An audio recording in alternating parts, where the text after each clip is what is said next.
Shalom warga Yakum yang diberkati oleh Tuhan. Jumpa dengan saya, Sulistiono, tenaga sosiopastoral di Rumah Sakit Mardiwaluyo Metro di Lampung. Ibu, bapak, dan saudara yang diberkati oleh Tuhan, kita akan bersama-sama dalam Yakum Fellowship pada kesempatan kali ini.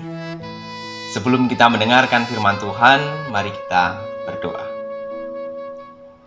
Bapa di dalam surga, Allah yang kami muliakan, di dalam nama Tuhan Yesus Kristus, kami datang kepadamu mengucap syukur atas karunia dan berkat yang boleh kami rasakan hingga saat ini. Kami bersama akan merenungkan firman Tuhan, kiranya Engkau boleh berkati kami sekalian, supaya boleh mendengar dan bahkan melakukannya dalam hidup sehari-hari. Di dalam nama Tuhan Yesus kami berdoa, haleluya. Amin. Ibu bapak yang diberkati oleh Tuhan, hari ini kita akan belajar firman Tuhan yang terambil dari Kolose pasal 3 ayatnya yang ke-23 hingga 25. Saya akan bacakan untuk kita sekalian. Demikian bunyinya. Apapun juga yang kamu perbuat, perbuatlah dengan segenap hatimu seperti untuk Tuhan dan bukan untuk manusia. Kamu tahu bahwa dari Tuhanlah kamu akan menerima bagian yang ditentukan bagimu sebagai upah. Kristus adalah Tuhan dan kamu hambanya. Barang siapa berbuat kesalahan, ia akan menanggung kesalahannya itu, karena Tuhan tidak memandang orang. Demikian jauh pembacaan firman Tuhan. Berbahagialah kita yang setia membaca, merenungkan, dan melakukan dalam hidup sehari-hari. Haleluya. Ibu bapak yang diberkati oleh Tuhan, pada kesempatan tahun 2012 hingga tahun 2018, saya berkesempatan berada di Kalimantan Tengah, khususnya di Sampit. Karena waktu itu kampus kami mewajibkan untuk mahasiswanya sebelum wisuda harus merintis di daerah baru begitu. Nah, singkat cerita, saya berkunjung ke beberapa kampung di Kalimantan Tengah atau Kabupaten Kota Waringin Timur. Ada desa Sebabi, ada desa Tanah Putih, ada desa Runting Tada, kemudian ada desa Penyang. Saya tertarik untuk melayani di desa Penyang waktu itu. Saya ingin melayani anak-anak khususnya. Akhirnya saya ketemu dengan orang damai. Ada salah satu jemaat gereja di sana memiliki anak, dan melalui anak ini kemudian saya berkunjung ke sekolah di sana, sekolah dasar, bertemu dengan kepala sekolah, bertemu dengan guru di sana. Kemudian saya minta izin untuk mengajar anak-anak. Awalnya mengajari mereka belajar sekolah dasar begitu, mata pelajaran sekolah dasar, dan kemudian lanjut kepada sekolah minggu. Hanya berawal dari 1-2 orang dan kemudian berkumpul sampai kemudian banyak dari teman-temannya itu tertarik untuk ikut. Ada kurang lebih 30-an anak yang kami layani pada waktu itu. Dan saya ingat betul ketika harus menjemput mereka, karena tidak dekat jaraknya, cukup jauh-jauh begitu. Menjemput mereka setiap hari Minggu mulai jam 2 siang itu, Bapak Ibu. Dijemput dari rumah ke rumah, kemudian nanti pulangnya juga kami antar. Saya ingat sekali ketika menjemput itu dari rumah yang paling jauh.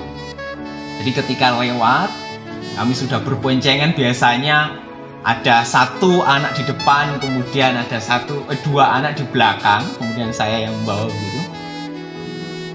Jika ketika lewat depan rumah mereka itu, saya sudah bunyikan klakson. Hingga ketika balik lagi, mereka sudah bersiap di depan rumah mereka masing-masing begitu. Sampai akhirnya tahun 2015 kita berkesempatan mengadakan Natal perdana untuk anak-anak pada waktu itu. Saya mengajak beberapa pemuda gereja ikut terlibat dan juga mengadakan Paskah di tahun 2016. Sungguh luar biasa saya boleh belajar dari anak-anak itu, Bapak Ibu. Bagaimana mereka ada semangat untuk belajar. Semangat untuk belajar. Kemudian juga mereka ada berani untuk berproses bersama dengan saya yang notabene adalah orang baru di sana. Ya, orang baru di sana harus beradaptasi dengan bahasa dan budaya mereka. Terkadang Bapak Ibu kalau ingin memulai pelajaran, awalnya pelajaran begitu kemudian dilanjut dengan firman Tuhan. Ada yang kukunya panjang harus motong kuku mereka. Kemudian ada yang rambutnya panjang, saya persiapan pasti. Membawa alat cukur, kemudian memotong rambut mereka. Karena dekat dengan sungai kadang habis potong rambut, mereka mandi, baru kami mulai belajar. Dan Bapak Ibu ada tanggung jawab dari anak-anak di sana. Jadi seperti tadi ketika menjemput mereka sudah bersiap. Mulai dari jam 2 siang itu mereka sudah bersiap untuk saya jemput dan belajar bersama rekan-rekannya. Kembali ke firman Tuhan Ibu Bapak tentang kitab yang ditulis oleh Rasul Paulus dari Kolose pasal 3 ini, yaitu mengenai amanat hidup berkeluarga. Bagaimana kemudian relevansinya kepada kita sekalian yang notabene saat ini khususnya warga Yakum sebagai karyawan Yakum. Ada sebagai perawat, ada sebagai bidan, dokter, pekerja kantoran di SDM, atau mungkin bagian yang lain. Bagaimana relevansinya dalam hidup kita untuk berproses seperti yang firman Tuhan katakan pada hari ini. Warga Yakum yang diberkati oleh Tuhan, kalau kita ambil relevansi bagi kita sekalian yang saat ini bekerja di bagian Yakum, unit Yakum, tempat kita masing-masing sebagai karyawan Yakum, maka kita boleh meneladani apa yang Rasul Paulus tuliskan. Seperti yang dikatakan di ayat yang ke-22, saya akan bacakan bagi kita sekalian. Hai hamba-hamba, taatilah Tuanmu yang di dunia ini di dalam segala hal. Jangan hanya di hadapan mereka saja untuk menyenangkan mereka, melainkan dengan tulus hati karena takut akan Tuhan. Ada ketaatan di situ. Sebagai seorang hamba, taat kepada tuannya bukan hanya takut, ya, bukan hanya karena tuntutan, aturan, tetapi sebagai ungkapan syukur, rasa takut akan Tuhan diwujudkan dalam sebuah ketaatan di dalam pekerjaan. Selanjutnya, yang kedua yaitu berani berproses. Berani belajar berproses. Karena sejatinya kehidupan kita ini adalah proses belajar.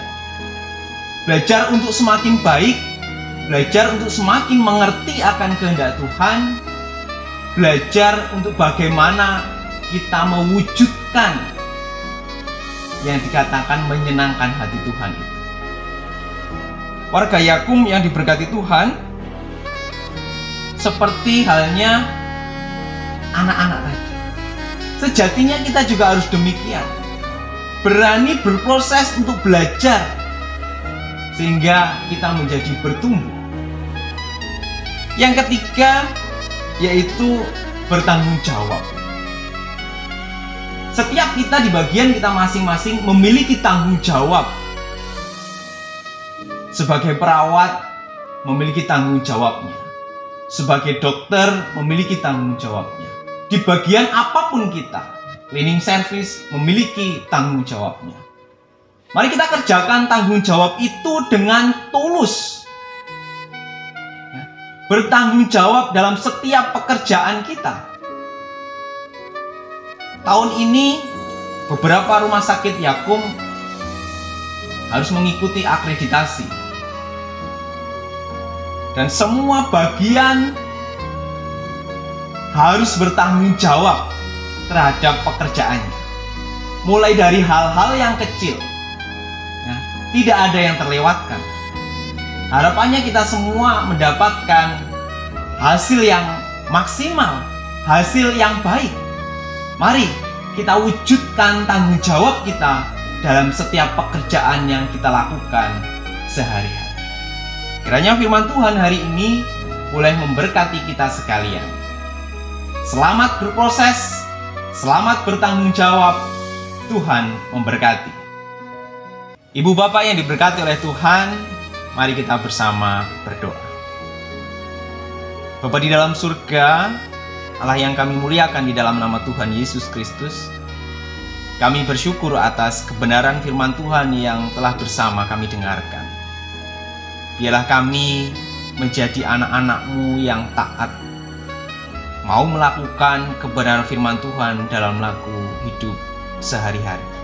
Kami sebagai satu anggota tubuh Yakum, biarlah boleh melakukan apa yang menjadi kehendak Tuhan dalam setiap profesi pekerjaan kami masing-masing. Bapa yang baik, kami berdoa untuk Yakum, biarlah terus Tuhan yang sertai dan pimpin. Biarlah keberadaan Yakum boleh menjadi perpanjangan tangan Tuhan, menjangkau orang-orang di sekitar kami untuk menerima kasih yang dari Tuhan. Bahkan seluruh unit Yakum dimanapun berada, baik yang ada di Jawa maupun yang ada di Sumatera, Tuhan kiranya berkati, supaya keberadaan kami sekalian ya Tuhan mewujudkan shalom di tengah-tengah masyarakat. Terima kasih ya Bapa, kami terima kebenaran firman Tuhan pada kesempatan hari ini di dalam satu nama Tuhan Yesus Kristus. Haleluya. Amin.